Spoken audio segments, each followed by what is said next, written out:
And thank you to Chris for helping out. As long as Chris doesn't call my show, he's a good guy. Some reason he calls, all hell breaks loose. I had Steve Grillo on the show last night. Steve put out a new book called Gorilla Parts. He was, of course, involved with the Howard Stern show from like 91 to 98. But he drops mother in the first 30 seconds. The mother, and I'm like, oh, Jesus. Oh, God. So they got a dump out of it. It's like the old days, like the old Opie and Anthony on WNEW days. There's going to have to be some guy locked in a closet with a 35, 40-second delay, and then the key that you turn that goes to Van Halen if we keep saying something naughty. That's what they did at WNEW for us. So they had to dump out of him a couple of times. Then he said shit a little after that, and I'm just like laughing. I know they can handle it with the dump button, but I'm like, Grillo, you were on the number one most popular radio show ever, and you don't know how to do radio? And then he brought up a point that I kind of get. He goes, all I've been doing are podcasts. I was like, oh, right. Yeah, because that's the thing. That's what everyone's doing. No one's doing radio anymore. So it's all podcasts. Everyone's got a podcast. So I get it. He was actually on the Opsters show at Get Pads before he did my show later that evening.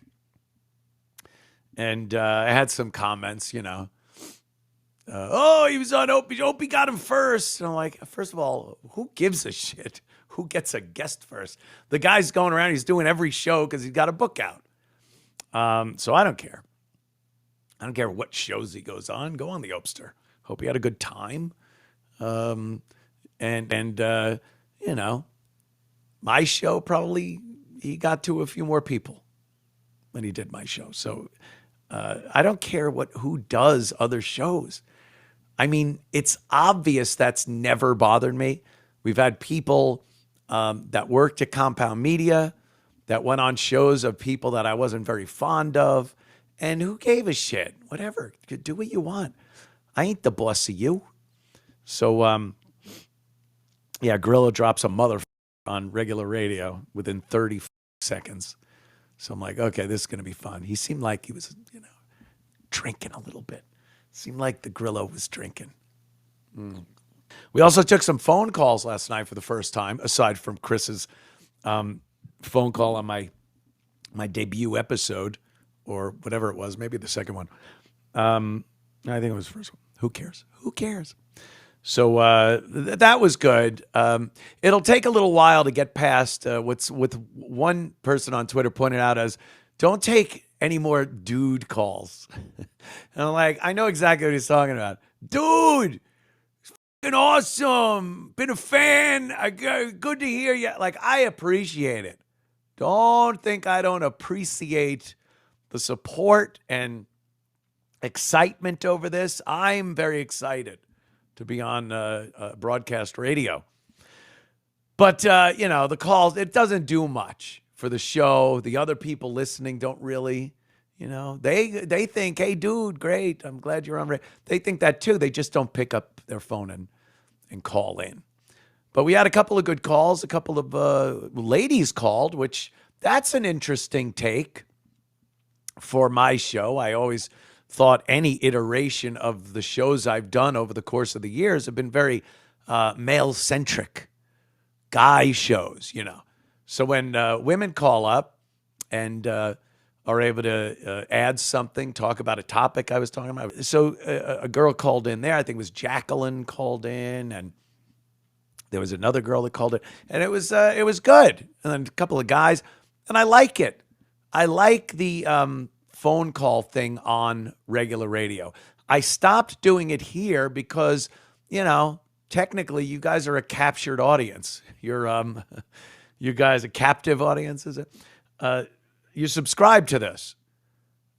If you didn't like the show, I mean, maybe there's one or two masochists out there that subscribe and cannot stand me. and they want to call and say that this sucks or that sucks or I don't agree with your opinions. And that makes for an interesting call. We used to get a lot of those at WNEW. Shut up and play the music. No one wants to hear dopey and ain't funny talking. We want some rock and roll. We heard that for forever. Like even years after being a very successful show and enjoying what we're doing, having the listeners enjoy, getting good ratings. Even after all that, those calls just never stop. So it's kind of interesting to get them. And I look forward to a few of those during the WABC syndicated show. I might as well start with stupid Bill Burr. I used to handle this shit with kid gloves with some of these people. Don't upset the comic. They were good on your show 20 years ago. And somehow I feel this sense of loyalty. And even if they shit on me, I don't want to really turn around and shit on them. But some of them just fall right out of it over time. And I just get rid of that whole attitude. And fuck Bill Burr, fuck him up his ass. He's clown shoes. And a lot of people are becoming enlightened to this. There's something like almost by force of habit. If you listened to a comic and you found him very funny over the course of a few years, and then they fall off, I don't know what happens. Anything can happen.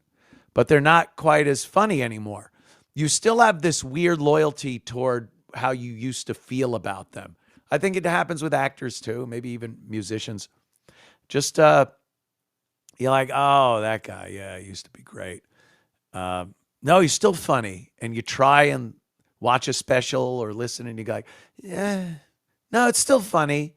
Well, a lot of people are being enlightened to the fact that Bill Burr is just his wokeism.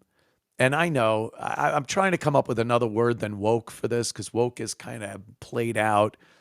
It could mean two different things now. It makes you seem like a hack when you're trying to talk about someone to call them woke. I get it. But it's really taken a toll on his comedy. As I recall, anyway, Bill used to goof on a lot of different things. Now, if he wants to goof on liberals to make it seem like he's being balanced, because he'll shit on Trump, he'll shit on Musk, he'll shit on conservatives, he'll shit on America, nationalism, being proud of your nation. And then he goes, but, I goof on liberals.